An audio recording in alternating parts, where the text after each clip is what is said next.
Hi, my name is David. Welcome to my channel. Today we're going to talk about the top 6 problems we face when studying the Bible. These are the 6 problems that we have to keep in mind when we study the Bible, because if we don't, we won't be able to properly understand it. These are things that are just realities about the Bible that inform us about how to approach it.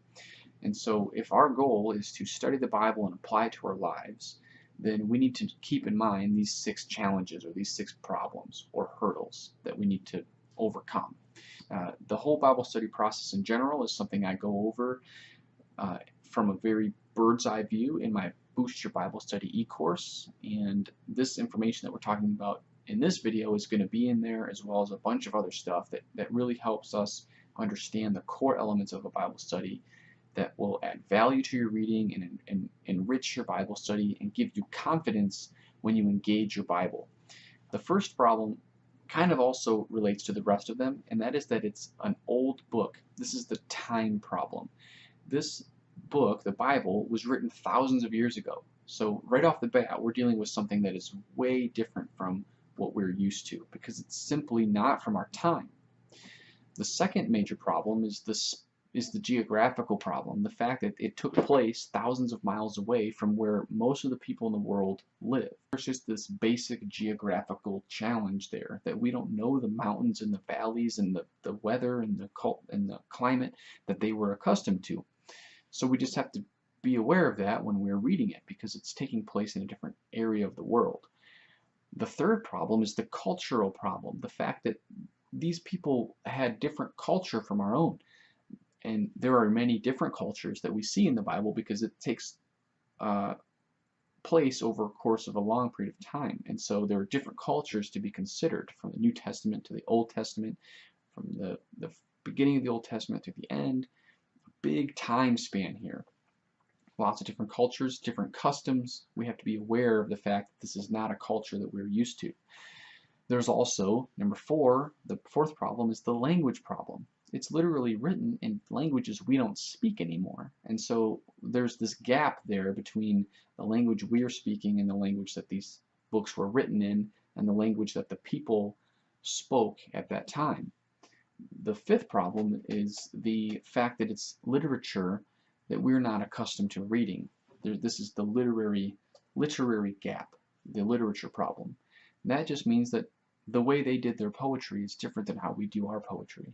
For example, the way they told stories was different. So there's like this literary style that they used that is unfamiliar to us.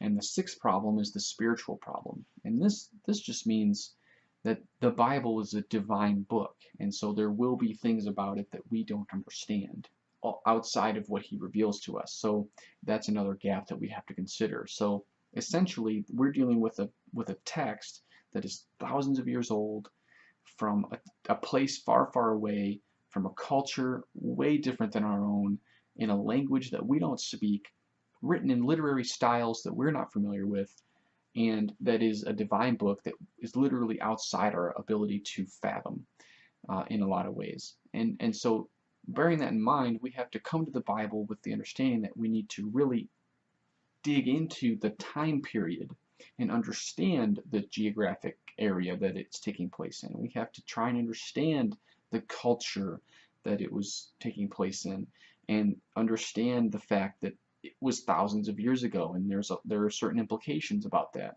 and we want to understand them and what that means for what the text means. We want to know what the literary style is that they're using, so that we can understand the meaning that they're weaving into that style. And then we want to understand that this is God. We do know a lot about God from what he's revealed to us, and so we can use what we know about God to inform us as to what's going on in the Bible. So these are things that we can overcome, but when you just come to the Bible and open it up, you're going to be dealing with these problems. It's a really old book from a faraway place, in another culture, in another language, in another literary style, and it's a book about God, and we can't understand him in his entirety. So these are problems that we have to deal with, and That's what makes it so exciting, and that's what humbles us when we come to the Bible, and that's why we can't just open it up and read something and feel like we just automatically know what it means. We really do have to reflect and pray and dig into it and then try to really understand it and apply it to our lives. So I hope this has been a little helpful, just talking about this general overview. I hope I didn't discourage you. I hope I encouraged you to pursue your Bible study with a little more humility and a little more eagerness to get into these areas. And again, I do encourage you to check out the Boost Your Bible Study eCourse. It's linked in the description. We go over this kind of stuff. We talk about this kind of stuff. I appreciate you being here. Subscribe to the channel, and we'll see you next time. Thank you.